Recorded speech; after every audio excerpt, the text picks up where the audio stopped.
আৰু যেতিয়া কংগ্ৰেছ আৰু ৰাইজৰ দল একলগ হ'ম একদম লগে লগে হিমন্ত বিশ্ব শৰ্মাক আমি চকীয়ে টকীয়ে বান্ধি গামোচাৰে বান্ধিম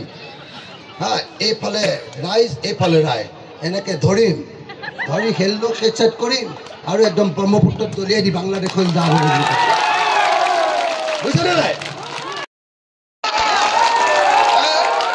কেইবাৰ জেল দিম 100 বাৰ জেল দিম 100 বাৰ জেল দিম হয়নে নহয় 100 বাৰ জেল দিম আৰু জেলত যেতিয়া তেওঁ হিমন্ত বিশ্ব শৰ্মা থাকিব জেলত হিমন্ত বিশ্ব শৰ্মা থাকোঁতে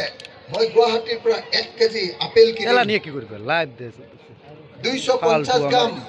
আঙুৰ কিনিম কল কিনিম কেইটামান কল কিনিম আৰু 1 লিটাৰ পানী বটল ল'ম আৰু হিমন্ত বিশ্ব শৰ্মাক চাবলৈ যাম তই কেনেকৈ আছ ভালে আছ নেকি